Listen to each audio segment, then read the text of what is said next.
Philip stepped out of the bustling Philadelphia train station at 9:30 a.m., the crisp autumn air nipping at his skin. The city whirred with vibrancy, taxis honking, pedestrians weaving through the streets, but his mind was elsewhere, tangled in thoughts of Julia. He hailed a cab with a quick wave, sliding into the back seat with his suitcase. The driver, a chatty man with a Philly accent, navigated the short 10-minute ride to the hotel, but Philip barely registered the passing landmarks. His brown eyes, framed by dark lashes, stared out the window, unseeing. The hotel loomed ahead, a sleek tower of glass and steel, its lobby buzzing with conference attendees. Philip checked in efficiently, exchanging pleasantries with the front desk clerk before heading up to his room on the 5th floor.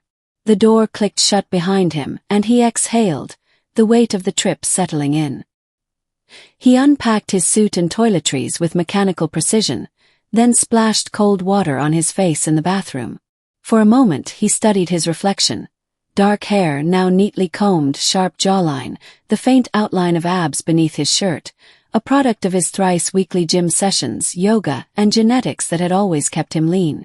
At 6 feet tall, he knew he cut an impressive figure, but today it felt like just a shell. He was a doctor, a man of science, yet here he was, unraveling over a woman. He lay back on the bed, closing his eyes for 5 minutes. The room was quiet, save for the distant whir of the city, but his mind roared to life. Julia. She was probably already gone from his apartment by now, boarding the subway back to her place.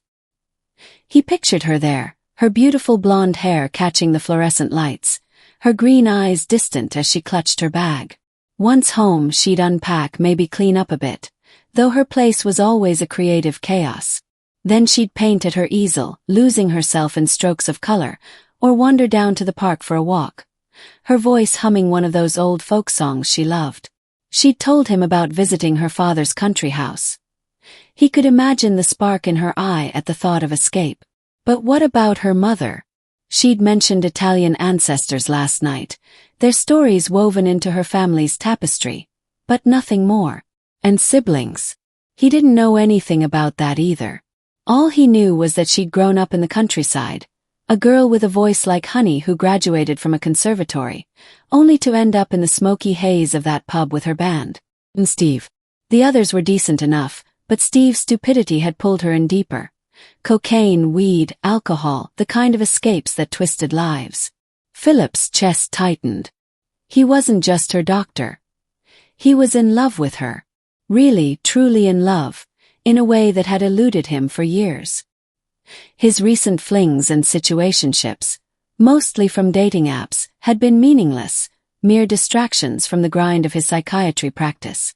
Before that, there were the fleeting romances in medical school, easy conquests for a man with his looks and intellect, but nothing that stuck. Now, with Julia it was different.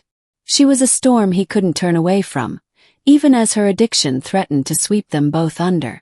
Then he suddenly thought about his recent research. He couldn't understand one thing: addiction. Even if this is his profession.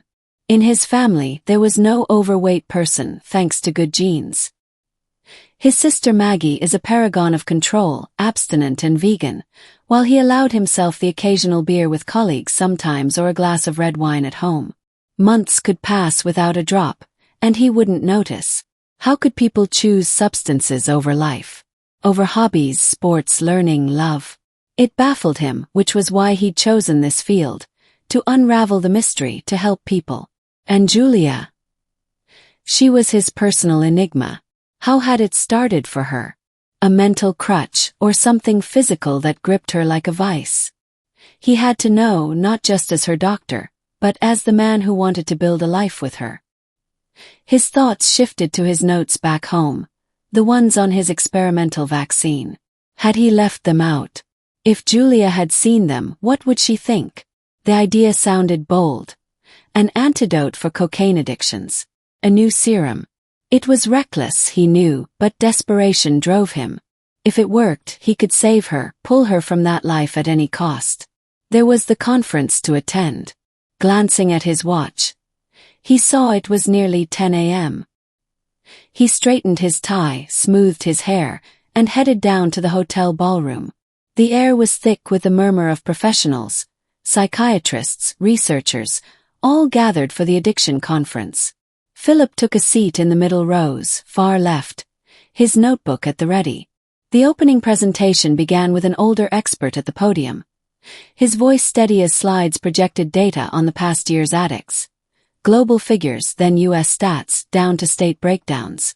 New cocaine addicts in New York flashed on the screen, and Philip's heart skipped.